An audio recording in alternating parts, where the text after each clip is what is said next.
Olá pessoal, eu sou o montanhista Pedro Hauck e sejam bem-vindos a mais um Histórias de Montanhas.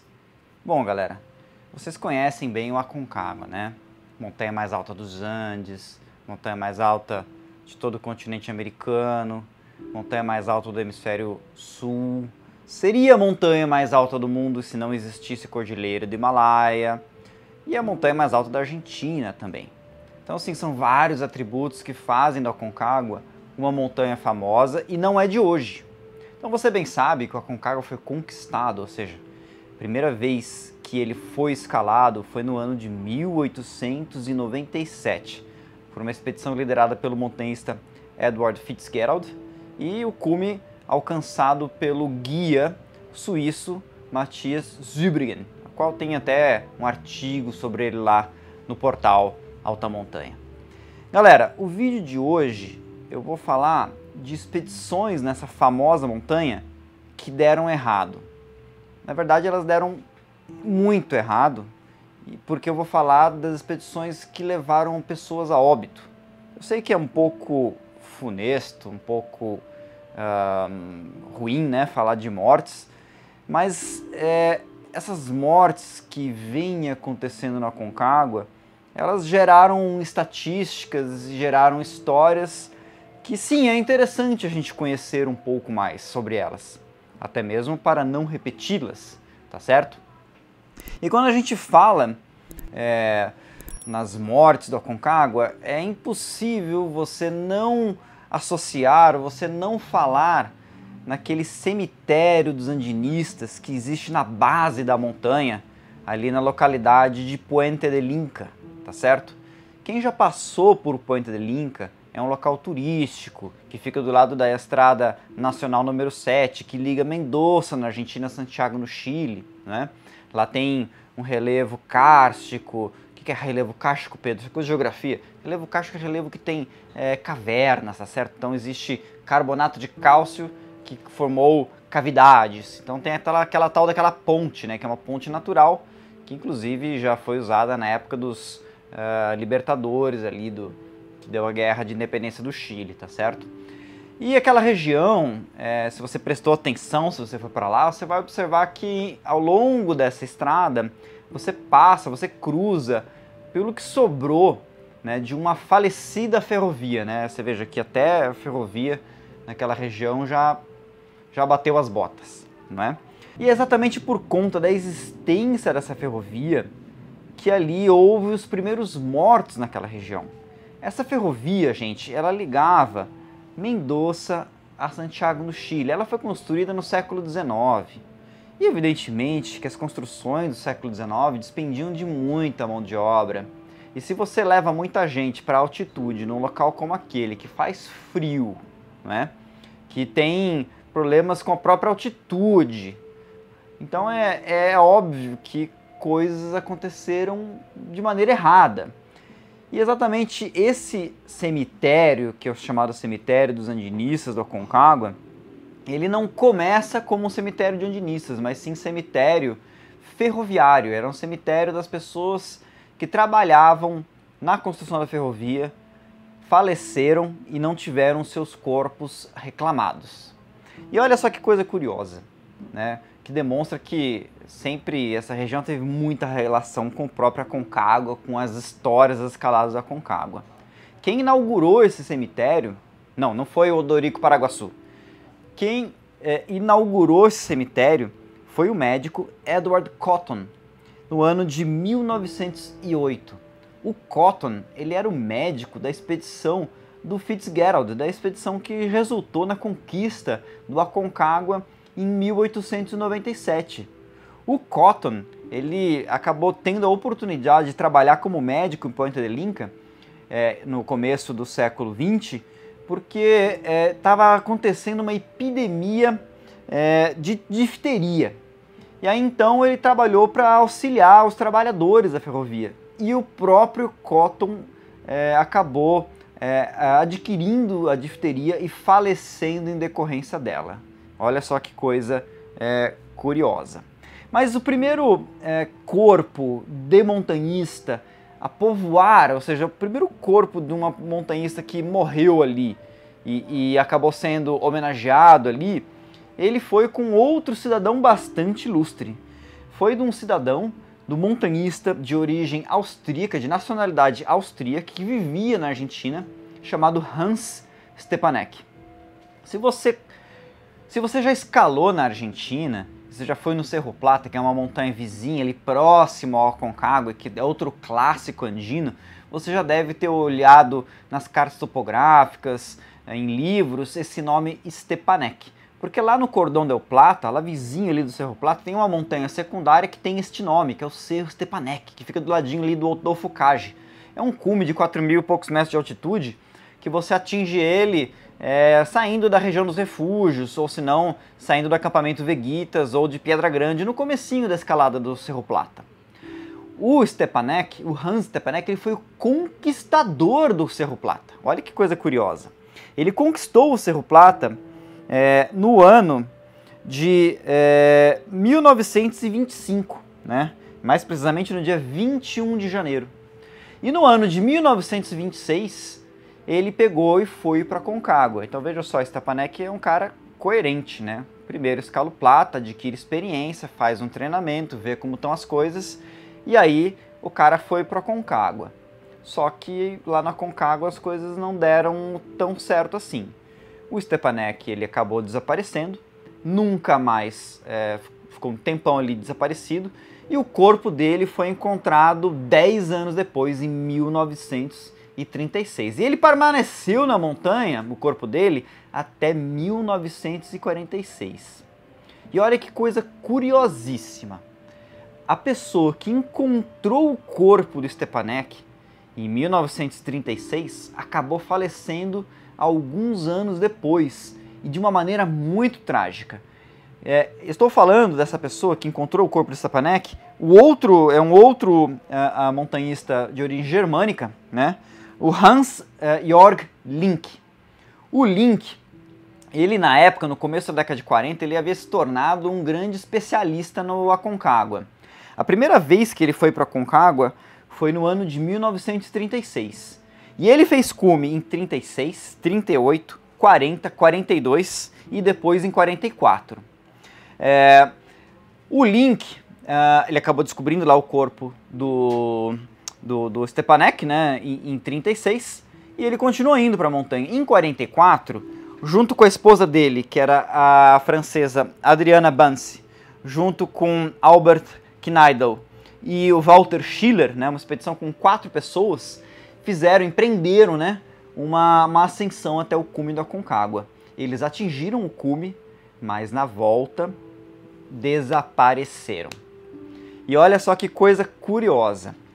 O corpo tanto da Adriana, do Schiller, do Albert, quanto do Hans Link, desculpe, foram encontrados no ano de 1946 e foram descendidos junto com o corpo do Stepanek. Se você for lá no cemitério dos andinistas, você vai encontrar as placas em homenagem a todos esses montanhistas que eu falei aqui, né? Começado pelo Stepanek, passando pelo Link, pela esposa dele e também pelo Schiller e o Albert, tá certo? E olha que coisa curiosa. O cara que fez a expedição para descer esses corpos, né, foi o coronel do exército argentino, Valentim Julián Ugarte. O Ugarte era um cara assim muito experiente, ele organizou diversas expedições, né?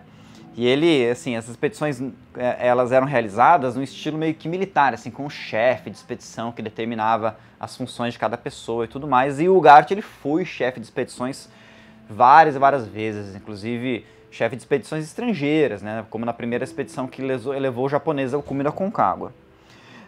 O Ugarte, ele foi inclusive presidente da Associação Mendocina de Esqui e Andinismo. E ele até representou, chefiou uma missão, uma equipe de esquiadores em uma Olimpíada de Inverno que aconteceu na Europa na década de 50. Se você for lá no cemitério dos andinistas, você vai encontrar uma placa, né, com homenagem ao Ugarte. mas o Ugarte não morreu no Aconcagua, tá certo? Então, gente, lá naquele cemitério, você vai encontrar placas de montanhistas que faleceram no Aconcagua e algumas que são homenagens a pessoas que tinham relação com a montanha, mas que não morreram lá. E uma coisa curiosa é que de alguns anos para cá, o cemitério não vem recebendo corpos, tá certo? Porque esse cemitério, no começo, ele recebia os corpos, tá?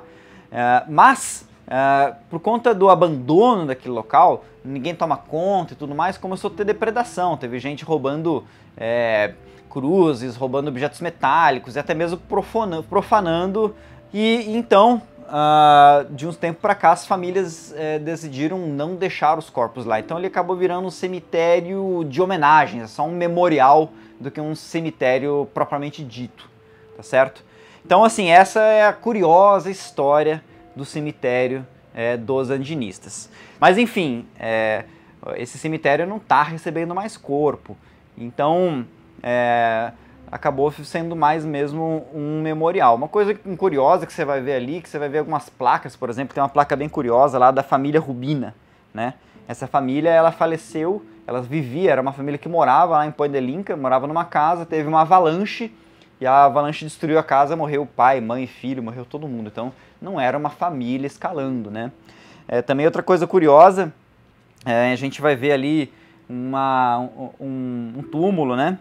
Que pertence ao Juan Fiorini. Essa é a maior cruz que tem no cemitério. E o Fiorini também não era montanhista, tá? Ele era uma pessoa que vivia na região de Poedelinca. Então se mistura um pouco entre montanhistas, que é a maioria, e algumas pessoas mais antigas que viveram lá naquela região, tá certo? Aliás, eu vou deixar aqui um artigo no link em espanhol do site Cultura de Montanha, um site argentino, que conta a história desse cemitério. E os caras põem até um mapinha de quem que está em cada lugar, etc. É bem curioso esse artigo, tá? E aliás, o site Cultura de Montanha é um excelente site. Saúdo a galera lá, os argentinos, que mantém um site tão interessante, tá certo? Aí você deve estar me perguntando até agora, mas Pedro, quantas pessoas morreram no Aconcagua? Bom, gente, eu falo para vocês esse vídeo, né, com o intuito de que ele fique aqui na internet por mais tempo, né? Estamos gravando agora em fevereiro de 2022. Até exato momento, há quase 100 anos da primeira morte no Aconcagua, morreram 152 pessoas na montanha mais alta dos Andes. Você pode achar isso muito, mas se você for levar em consideração outras montanhas mais famosas, por exemplo o Mont Blanc, morreu muito mais gente, tá certo? Porque o Mont Blanc é muito mais perigoso. Mas também não dá para ignorar que 152 pessoas não é pouco, não é um número pequeno, tá certo? E dessas 152 pessoas, mais ou menos umas 20 pessoas, uns 20 corpos, né, ainda estão na montanha, né? São corpos que estão localizados em locais de difícil acesso, ou então pessoas que desapareceram, pessoas que até hoje não se tem o paradeiro, ninguém encontrou os restos mortais dessas pessoas, e elas estavam no Aconcagua.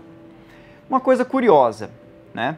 Aonde que morreram essas pessoas? Então você pode estar me perguntando, cara, o Aconcagua deve ser muito mortal para morrer tanta gente assim. E de fato, né, o Aconcagua é uma montanha que tem várias rotas, né? A rota pela face sul é uma rota muito perigosa. É uma rota que tem avalanche direto, uma rota que o perigo é iminente, não é? Se você vai para a rota normal, no lado noroeste da montanha, ela é uma rota que ela não é tão técnica, é uma rota que é uma caminhada até o cume, você não precisa escalar usando as mãos, tá certo? Você caminha usando bastão de trekking, o que não quer dizer que seja fácil, tá galera? Fisicamente é muito exaustivo. E ainda tem outra face muito popular, que é pela face leste, onde tem o glaciar Polacos, que aí é um nível intermediário, é uma escalada de gelo, um grau assim de 65 graus, tem um trecho que é mais inclinado de 70, né? Mas é 1.300 metros de gelo, tá certo? E é um nível mais técnico, tá? Sabe aonde que foi que morreu a maioria das pessoas? É isso mesmo, morreu na face mais fácil.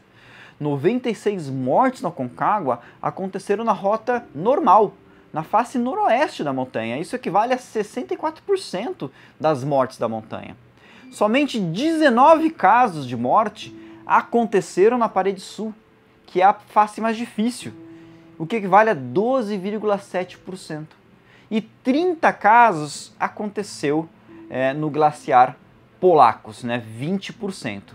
Ainda existem, galera, 5 casos que aconteceram em lugares distintos. Nesses 5 casos, teve um caso de uma queda de um helicóptero que morreu piloto e passageiro. Teve o caso de uma pessoa que estava atravessando um rio e foi levado pela correnteza e morreu afogado. Teve o caso de um cara que pegou e pulou de paraquedas em cima do Aconcagua a 7.000 metros. E aí o paraquedas não abriu, ele caiu e espatifou no chão. E tem um caso curioso de um coreano que estava indo escalar o Aconcagua pela face leste, né, pelo glaciar Polacos, e no primeiro acampamento, que está a 3.000 e poucos metros de altitude, que é Pampa de Lenhas, ele estava ali acampando com a expedição dele, ele olhou uma parede rochosa, chegou, ficou olhando, começou a escalar solando, a galera ficou olhando, o que ele está fazendo ali? O cara caiu, bateu a cabeça e morreu, né? Então, assim, tem algumas mortes que são bastante triviais. E a maior parte das mortes, né, eu não tenho assim esses dados precisos para falar para vocês, porque ter acesso à ficha médica de todos esses casos é algo muito difícil, requer uma pesquisa muito longa, aprofundada e mais cara, mas a maior parte dessas mortes aconteceram por mal agudo de montanha. Galera que não aclimatou muito bem, que não estava sentindo muito bem, mas mesmo assim continuou subindo, tá certo? E acabou sendo acometido de um edema pulmonar, um edema cerebral, não é? Uma trombose, enfim. Acabaram falecendo por razões relacionadas à aclimatação, né? Então, gente, isso é uma coisa muito, mas muito, muito importante. E aí você pode me perguntar, e com relação aos países, né? Quais são as nacionalidades que mais morreu gente, né? Da onde vêm essas pessoas? A maior parte desses falecidos no Aconcagua são locais, tá certo? São os próprios argentinos, que lidera, né, esse ranking com 24 óbitos no Aconcagua. Em segundo lugar, vem os Estados Unidos, com 20 óbitos. Em terceiro, a Alemanha, seguido do Japão, Espanha, França, Polônia, Áustria, Inglaterra e depois, olha só, o Brasil. Isso mesmo, galera. No Aconcagua já morreram 6 brasileiros até então.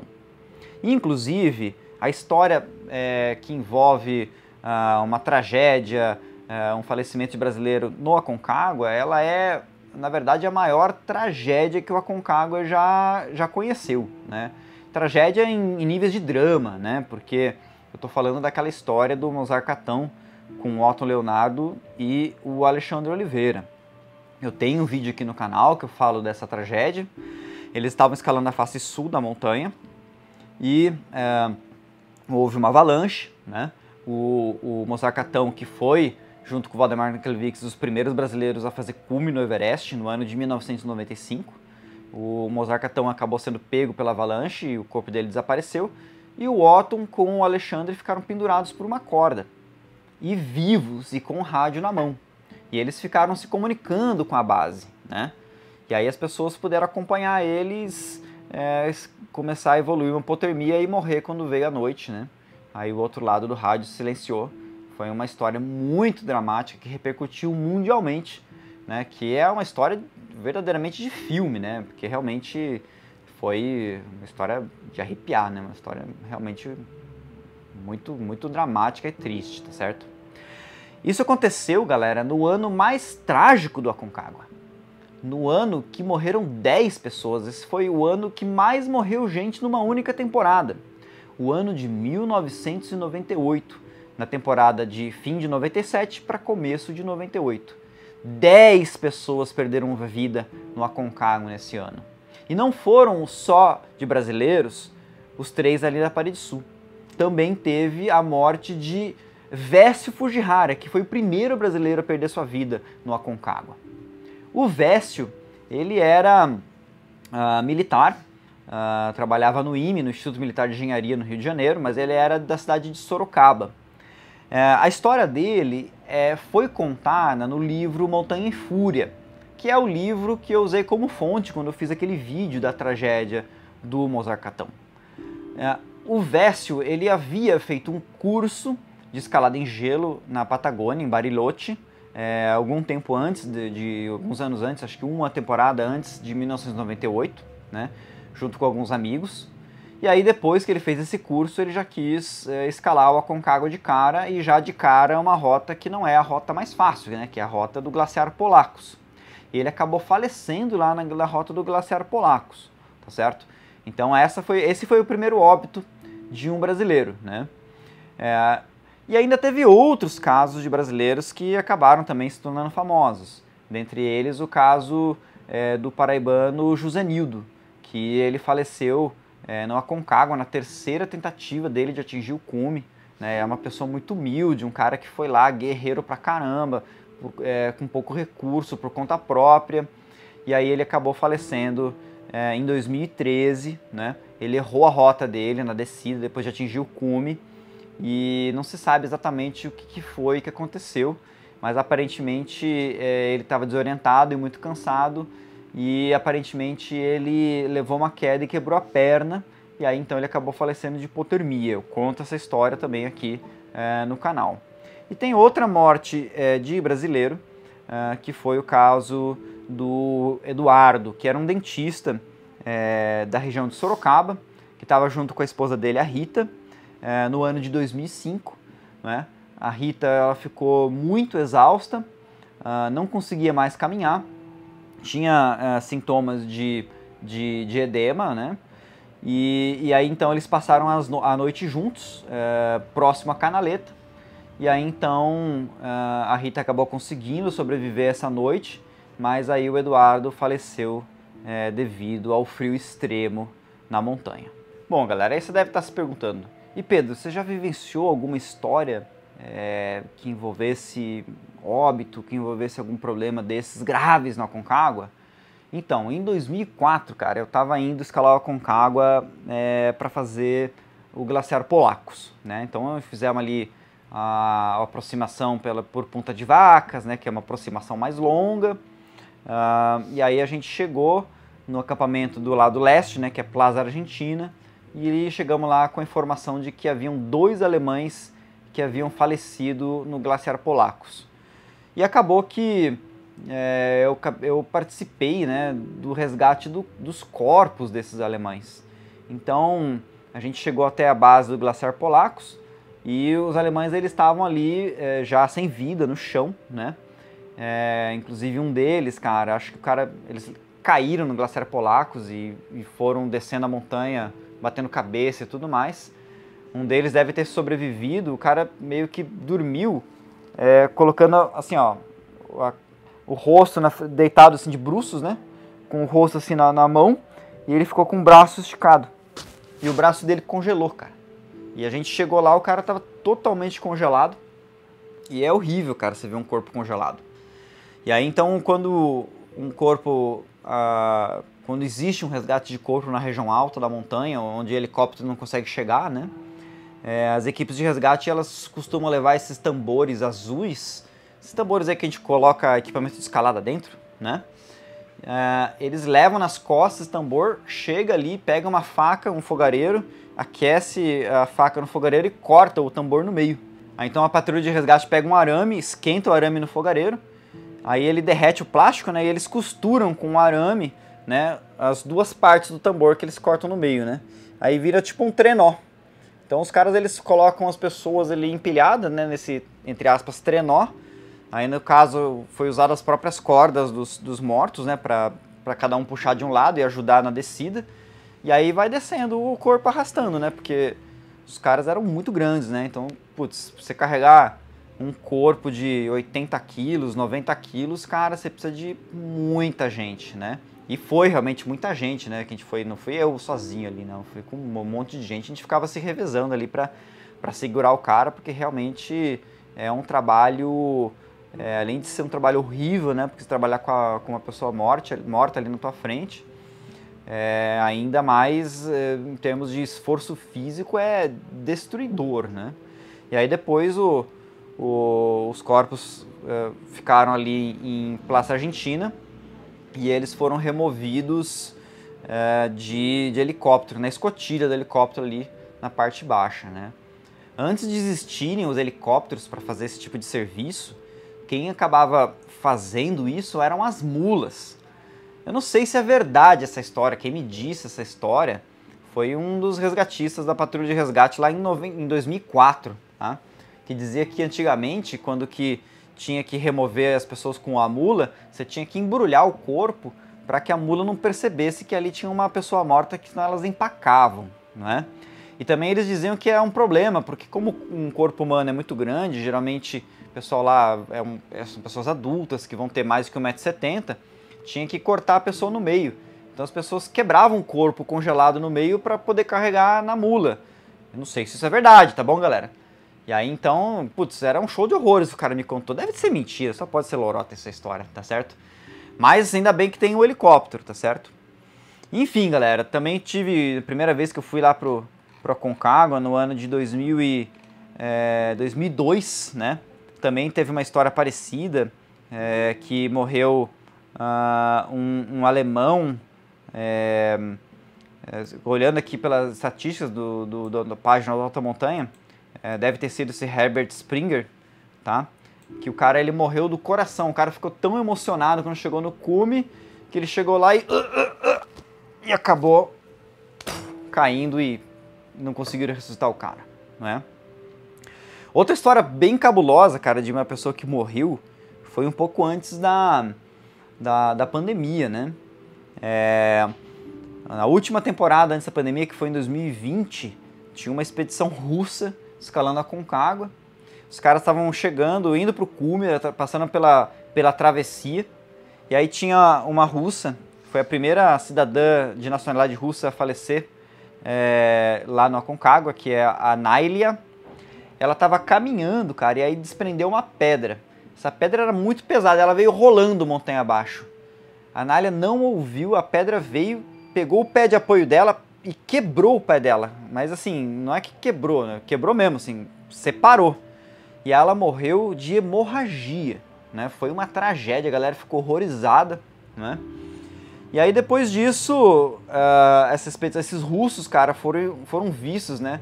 Eu tava guiando lá no Orros del Salado, e aí então tinha uns russos lá e os caras apareceram e eu falei assim, nossa, são da Rússia, vocês viram que morreu uma russa lá no Aconcagua? Ele disse, eu sei, era minha companheira.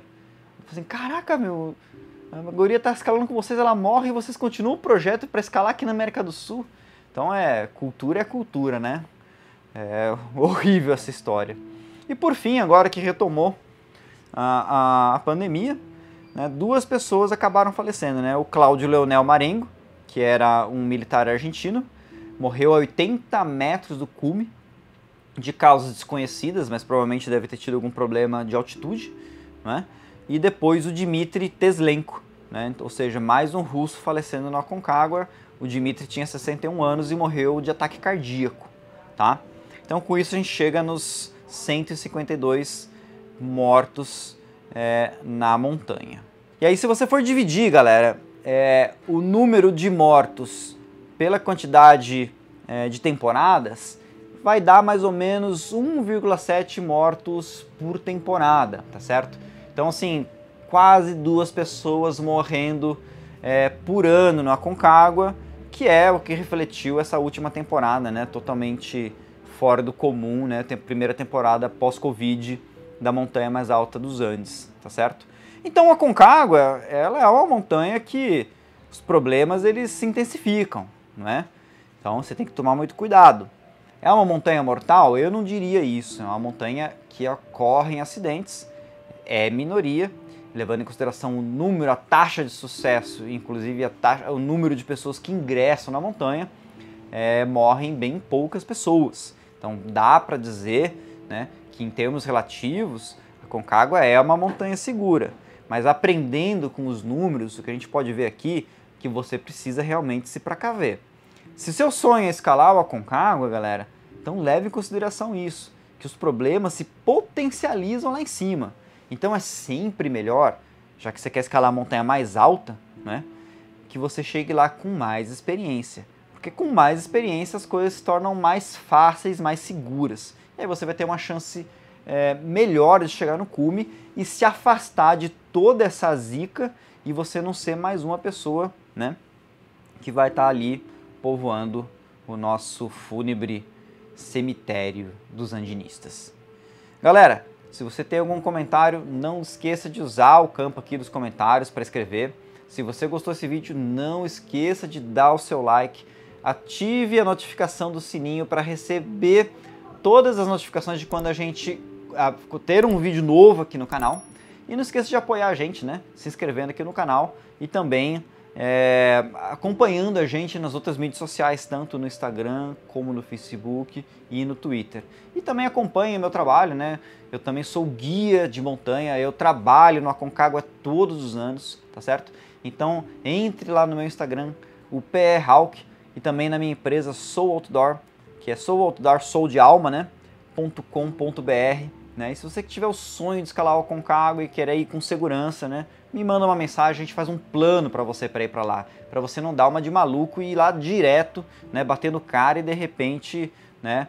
Se colocando em perigo desnecessário. Galera, um grande abraço e até a próxima.